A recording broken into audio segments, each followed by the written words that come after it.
Right now, I want to welcome to the program the author of the brand new book, among other endeavors, Hands Off My Gun. Dana Loesch is with us. Dana, how are you today? I'm doing well. Thanks for having me. I appreciate it. Yeah, it's my pleasure. Congratulations, by the way. This must be, I know you're a mom. You've given birth to kids before, but outside of that, I mean, this must be a really cool day to see your book out there available in stores now. It is. It's funny because my 9-year-old texted me this morning and he said, "Congrats on the book, Mom." I thought that was great. No, they're really proud. That's awesome. They're mentioned in the acknowledgments, and I love my kids. They've been such a great source of support in all of this.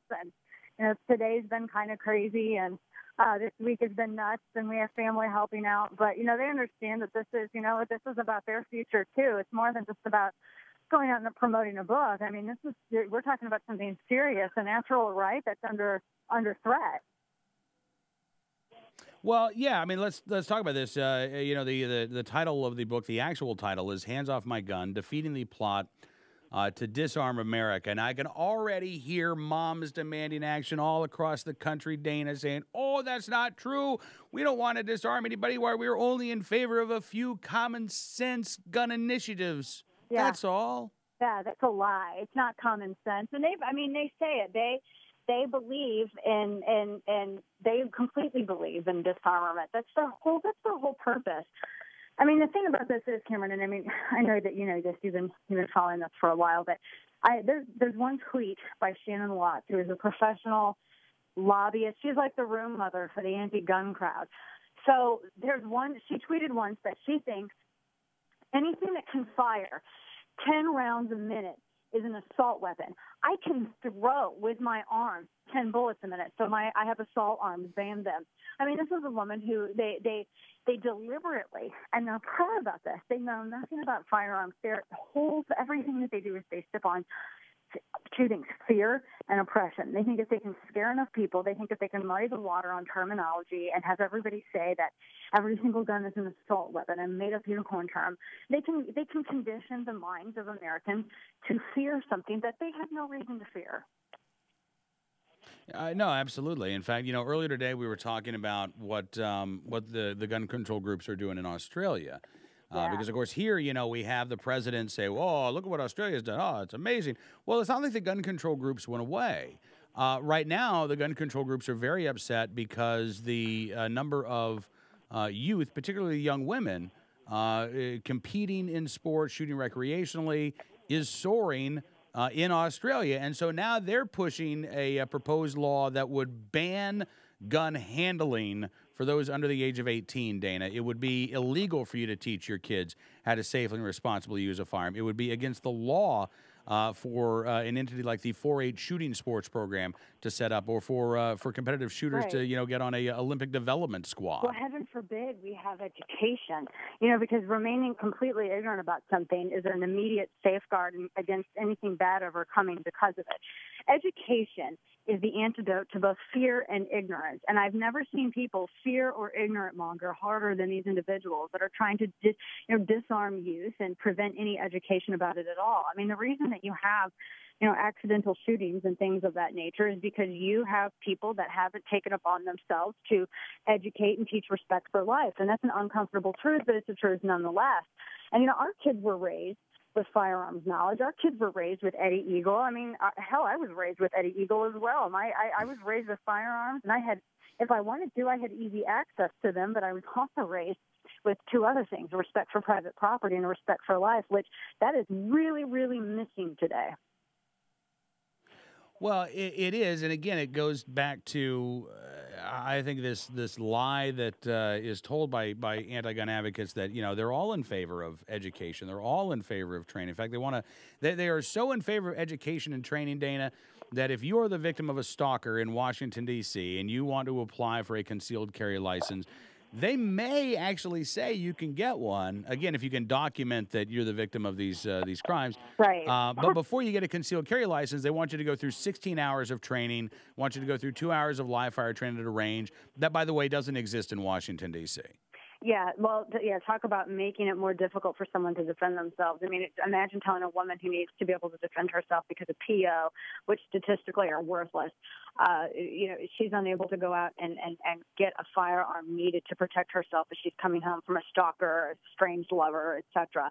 It's an asinine to me. The whole thing is that it presupposes, too, that people who go out and purchase firearms, that they're ignorant people and they just purchase their guns, Cameron, and then they sit home and they go off and shoot them off the balcony, like the vice president suggested, that they never, ever seek out any training, which, we understand that simply purchasing a firearm, filling out your 4473, does not automatically mean magically that knowledge about that particular firearm, which you are purchasing, is transferred upon your person once that background check clears.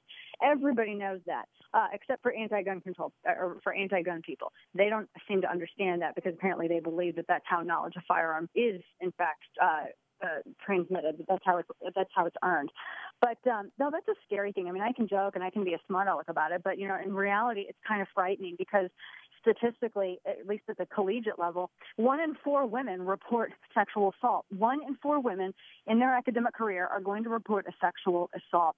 It is an epidemic on college campuses, and one of the reasons, actually the reason that it's an epidemic, is because women are not allowed to defend themselves. We're told that college-age people are adults. They can assume this level of academic study. They can assume the responsibility of that, but yet when it comes to firearms, they're too stupid to carry one. That blows the mind, no pun intended. But they're victimizing women, and in fact, in my book, Hands Off My Gun, I get into how gun control is really, this is the ultimate war on women, because you are seeking to deprive women as the equalizer by which they can defend themselves against a much larger opponent. Talking with Dana Loesch. The brand new book is called Hands Off My Gun. Dana, there's been a lot of news stories written lately about how we are, as consumers of news, we're compartmentalizing. We're not necessarily getting information from the other side. Are you hopeful that gun control advocates will see your book and pick it up, even if they're planning on just reading it to yell at you in their mind? Oh, yeah. I mean, I'm sure that they will. I mean, at least if for anything to try to fisk it. But, it's a religion, though. It is a purposeful devotion to ignorance, to remain.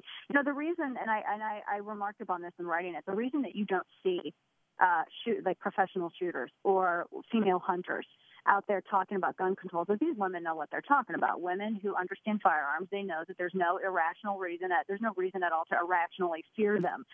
It's the women who don't know anything about firearms, the women who call semi-automatic handguns assault weapons and fully machine, or think that they can't tell the difference between a suppressor and a silencer. These women who know nothing about firearms, the use, the machinations of them, the history, the legal or criminal implications, they're the ones who are out there on the forefront, which seems to me that's a bad business move. If you have a business entity, a lobbying organization, and you put out there in the spotlight people who cannot accurately talk about the very thing that they want to ban, that's kind of embarrassing. But there's a reason that those are the only women that they have. I don't know any woman who knows anything about firearms who is for gun control. Not a single one.